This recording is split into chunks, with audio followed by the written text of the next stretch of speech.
Los recuerdos son una parte fundamental de nuestra identidad. Pero ¿y si pudiéramos borrar los recuerdos que más nos hacen sufrir? Borrar a alguien por completo de nuestra vida y empezar de nuevo, como si no hubiera pasado nada.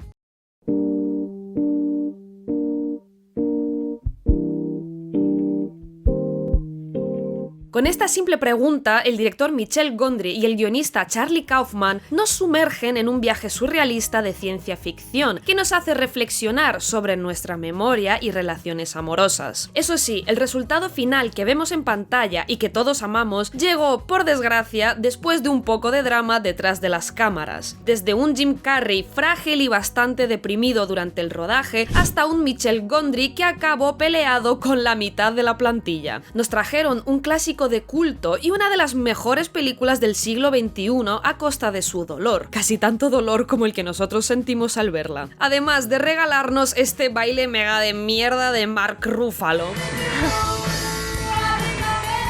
Así que ponte cómodo y antes de que este momento se pierda entre tus recuerdos, no olvides suscribirte al canal y darle a la campanita para ver más vídeos como este si te han gustado.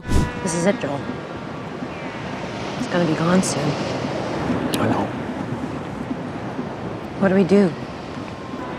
Enjoy it. En 2005, Charlie Kaufman ganó el Oscar a Mejor Guión Original y subió al escenario para dar su charla de agradecimiento. Pero no lo hizo solo. ¿Quiénes eran estos señores de aquí? Pues este de aquí es Michel Gondry, el director de la película, y este de aquí es Pierre Bismuth, el hombre que tuvo la idea original de lo que veríamos en pantalla. Pierre Bismuth tuvo un día la siguiente idea: enviar tarjetas a personas diciéndoles que alguien había borrado sus recuerdos de ellas, como parte de un proyecto de videoarte que quería hacer, para explorar cómo nos sentimos ante recuerdos que ya no existen. Aunque su proyecto no se realizó, su amigo Michel Gondry se interesó por la idea. Juntos empezaron a desarrollar una historia sobre una máquina que borra recuerdos. Entre medias, Gondry conoció al guionista Charlie Kaufman a través de Spike Jonze, porque habían trabajado juntos en Cómo ser John Malkovich y Adaptation. Gondry le ofreció unirse al proyecto y juntos idearon una escena clave: el protagonista tratando de esconder el recuerdo de su exnovia en otro rincón de su mente. Esta idea les emocionó tanto que les llevó a seguir desarrollando juntos la historia que se convertiría en el eterno resplandor de una mente sin recuerdos. Hasta ese momento, Gondry era conocido sobre todo por sus videoclips, y cuando quiero decir conocido es realmente muy conocido, pero no por su cara, sino por su trabajo. Ha sido el director que ha estado detrás de algunos de los videoclips más míticos de la historia, de grupos como The White Stripes, The Chemical Brothers, Daft Punk, Björk y Foo Fighters. Su estilo surrealista, conceptual y analógico le convirtió en uno de los directores más experimentales a nivel visual durante la época. Siempre buscaba soluciones físicas para crear efectos visuales, dándole ese aura de realismo mágico y ensoñación a sus obras. Y Kaufman estaba recibiendo muchos aplausos de la crítica gracias a Cómo ser John Malkovich y Adaptation. Charlie Kaufman tuvo un bloqueo creativo muy fuerte a la hora de escribir este guión. ¿Cómo enseñar los recuerdos de Joel y a la vez la reacción de Joel a esos recuerdos y a la vez la interacción de Joel con Clementine respecto a esos recuerdos? Tras varios quebraderos de cabeza, al final decidieron escribir las escenas como si fueran sueños lúcidos. Además, se daba la paradoja de que si los recuerdos de Joel se iban eliminando, no se podría hacer referencia a ellos de nuevo en la película, y para arreglarlo plantearon la degradación de los recuerdos. Una curiosidad también es cómo nació el título de la película. Kaufman buscaba citas para usarlas en el diálogo de Mary con el doctor y se encontró con este fragmento del poema Eloïsa to Abelard de Alexander Pope, escrito en 1717. Qué feliz es la suerte de la vestal sin culpa, olvidando al mundo por el mundo olvidado. Eterno resplandor de una mente inmaculada, cada oración aceptada y cada deseo renunciado. El poema habla sobre el deseo de Eloïsa de olvidar a Abelard, del que está profundamente enamorada. Pero como no pueden estar juntos, reza para poder olvidar y sufre por no poder hacerlo. Eternal Sunshine of Spotless Mind le sonó tan largo y rimbombante a Kaufman que decidió ponérselo como título a la película. Eso sí, cuando se estrenó Memento, Kaufman entró en pánico. Lo primero que hizo fue llamar a Gondry para decirle que se acabó el proyecto, que Nolan había sacado una película con una narración inversa y que no podían hacerlo lo mismo. Por suerte, Gondry le pudo tranquilizar. Le dijo que no pasaba absolutamente nada, porque iban a contar una historia completamente diferente. Y Kaufman cedió. Una vez escrito el guión, empezaron a buscar a los protagonistas. Gondry primero pensó en Bjork para el papel de Clementine, porque habían trabajado juntos en varios videoclips, pero ella rechazó la oferta al considerar que el tono y el papel de la película le podrían afectar psicológicamente de manera negativa. También se barajó a Winona Ryder, pero también estaba en un punto sensible de su vida, ya que estaba recibiendo muchísima atención mediática por su situación personal y su salud mental. Finalmente, Kate Winslet aceptó el papel y estaba muy emocionada por interpretar a un personaje tan extrovertido, neurótico y moderno, tan diferente de sus habituales roles de mujer de época. La primera opción de Mitchell para el personaje de Joel fue Nicolas Cage, pero no estaba disponible por esas fechas, gracias a Dios. La siguiente persona que tenía en mente era Jim Carrey. Mitchell decía que muchos de los actores de Hollywood padecían el efecto James Dean o Marlon Brando, hombres muy masculinos y guapos que se tomaban extremadamente en serio a sí mismos. Buscaba a alguien con un toque más infantil y juguetón, pero sin llegar al extremo de Jack Black. Jim Carrey era el equilibrio perfecto. Le parecía también muy interesante colocar a este gran actor de comedia de improvisación en un papel más contenido y encerrado en sí mismo, y a Jim Carrey a la vez le llamó la atención la emoción de sentirse eliminado por alguien en la película. Un año antes de empezar a rodar, cuando Mitchell Gondry quedó con Jim Carrey para hablar de la película, lo vio absolutamente devastado. Jim Carrey acababa de pasar por una ruptura amorosa muy dolorosa, y Gondry le dijo que se quedara así, en ese estado, hasta que grabaran, por favor, porque estaba como muy bello, ¿no? Con esa apariencia tan frágil y vulnerable. Y bueno, Jim Carrey cuenta luego en su documental Jimmy Andy que fue una petición un poco jodida, pero que así funcionaba el negocio. Y este fue solo el primer choque que tuvieron ambos, porque durante el rodaje habría más. Algo curioso de esta película que ganó el Oscar a Mejor Guión Original es que de hecho el guión que escribió Kaufman es bastante distinto a la película final que vimos en cines. Por ejemplo, hay un personaje, Naomi, que se eliminó completamente de la película y nunca la vemos, aunque se menciona un par de veces de pasada. Maybe I should get back together with Naomi. What's your girlfriend's name? Naomi, but we're not really, we're... Es un personaje que nunca vemos, pero hay un montón de escenas eliminadas de Joel y ella interactuando. En el guión original, Naomi era la novia de Joel antes de salir con Clementine. Vemos su convivencia, la charla en la que parece que van a cortar y también cómo Clementine es consciente de que Naomi existe y que Joel le está poniendo los cuernos con ella. Sabiendo esto, en esta escena casi al final, el diálogo tiene mucho más sentido. You're married. Not yet.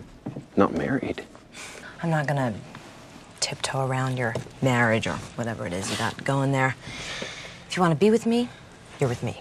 Estas escenas demuestran que Joel estaba en una relación larga con Naomi en la que ya no había pasión, y cuando conoce a Clementine se queda fascinado. Por eso deja a Naomi por ella. En esta versión también, después de borrarse los recuerdos y volver a reencontrarse con Clementine, en esta escena al llegar a casa se ve que primero llama a Naomi, porque había quedado con ella en volver a estar juntos después de borrarse los recuerdos. Pero al encontrarse con Clementine de nuevo, vuelve a repetir el círculo de dejar a Naomi y el inevitable deseo de conocer más a Clementine. Jim Carrey, de hecho, se picó bastante de que quitaran todas estas escenas con Naomi, ya que por lo visto la actriz Ellen Pompeo, que todos recordamos por su actuación en la serie Anatomía de Grey, le recordaba mucho físicamente a Renée Zellweger, que en aquel entonces ya era su expareja, y la ruptura por la que había estado sufriendo y que le había dejado tan deprimido. Kaufman tampoco le hizo gracia que la sacaran del corte final, porque se pierde el matiz de que Joel dejó una relación de mucho tiempo por Clementine y lo atrevido y arriesgado que fue hacer algo así para alguien como él. En esta versión también descubrimos que Mary no solo había tenido una aventura amorosa con el Dr. Howard, sino algo mucho más siniestro.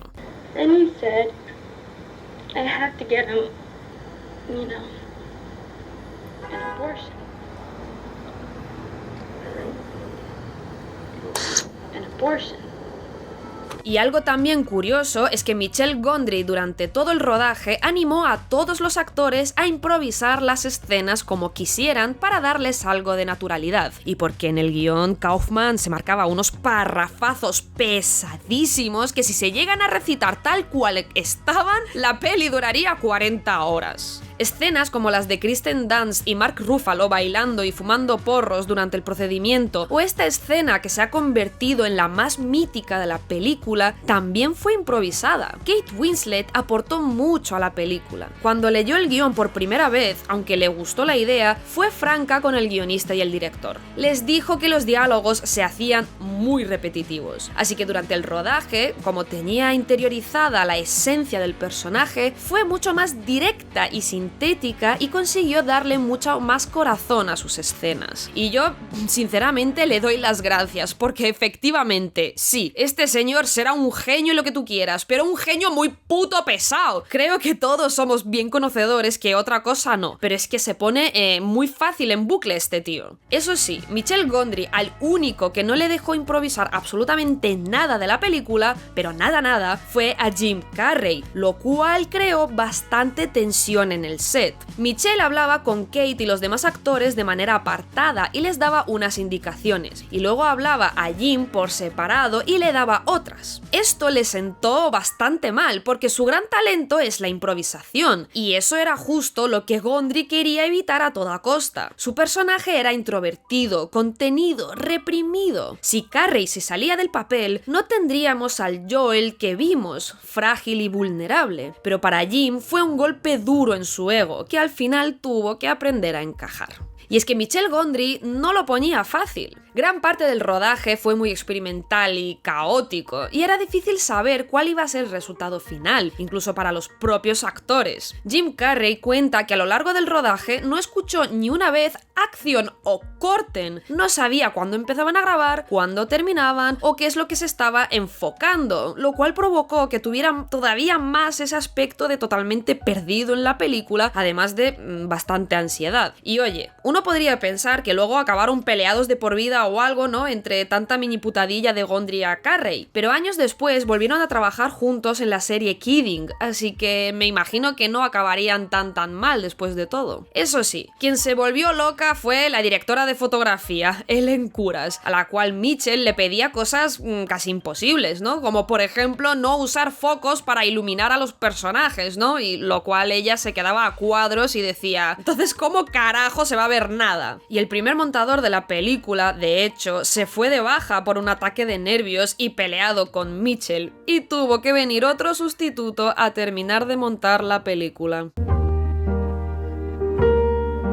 El eterno resplandor de una mente sin recuerdos fue un antes y un después en las películas románticas mainstream. Para entenderlo, solo hay que ver cuáles eran las películas más populares hasta ese momento. Titanic, Notting Hill, Ghost, Pretty Woman, 10 razones para odiarte, 4 bodas y un funeral. Son películas en las que veíamos el tortuoso camino de los enamorados hasta que por fin conseguían estar juntos. Pero la propuesta de El eterno resplandor de una mente sin recuerdos era muy diferente para la época. Aquí la película comienza al revés. Primero vemos lo que les pasa después de romper, después la discusión que les hace terminar la relación, luego la desidia de la cotidianidad y luego la pasión inicial de su relación, luego el momento de su enamoramiento y finalmente el día que se conocieron. No solo se juega con la narración inversa, de manera que uno tiene la sensación de estar desentrañando un puzzle, con diferentes pistas, ¿no?, que nos guían para situarnos dentro de la historia, como este puntito de aquí, por ejemplo, ¿no?, que indica que Joel ya ha iniciado el procedimiento, o el color de pelo de Clementine, que nos indica en qué fase de su relación están, sino que se explora el qué pasa después del famoso felices para siempre. Por una parte está la presión social en torno a las relaciones amorosas, y cómo una cultura materialista ha contaminado el ideal del amor con unas expectativas irreales, convirtiéndolo en un producto. Random thoughts for Valentine's Day 2004. Today is a holiday invented by greeting card companies to make people feel like crap. Esta idea se repite varias veces, como cuando dicen que los días con más ajetreo de la empresa, la cuna, son los días de San Valentín. Y es que en general todo lo que gira en torno a la empresa es bastante retorcido. El hecho de poder vivir una relación que no te gusta cómo ha acabado y que luego, como si se tratase de un objeto, lo puedas devolver a la tienda si no te ha gustado, reduce la experiencia humana a un simple producto. Y representar el procedimiento como algo puramente cerebral, material, quitándole todo el misticismo, ¿no?, a la experiencia del amor. De hecho, me parece una película adelantada a su tiempo, porque muestra visualmente un concepto al que años después pondríamos nombre: el ghosting, cuando quieres terminar una relación y simplemente borras a la otra persona de tu vida y haces como si no le conocieras, y lo doloroso que es para la otra persona y cómo es posible hacer esto gracias a la tecnología. Además, se exploran las relaciones no solo a través de Joel y Clementine, sino a través de esta mini discusión de los amigos casados de Joel, de Mary y el Dr. Howard y de Patrick y Clementine, representando cómo en las relaciones largas es inevitable discutir a veces y sufrir, que el olvido solo nos hace cometer los mismos errores y cómo idealizar a una persona desconocida en tu cabeza no significa que estés enamorado. Explora también la extraña influencia que tienen las carencias de nuestra infancia en nuestras futuras vidas amorosas. She's not looking at me. She's busy. She's not looking at me. No one ever looks at me. I want my mommy. Why do I fall in love with every woman I see who shows me the least bit of attention?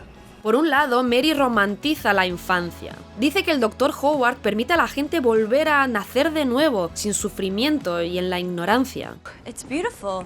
You look at a baby and it's so pure and so free and so clean, and adults are like this mess of sadness and phobias. Pero Clementine reflexiona justo lo contrario, lo solos y desamparados y perdidos que nos podemos sentir también de niños. Sometimes I think people don't understand how lonely it is to be a kid. Like, you don't matter.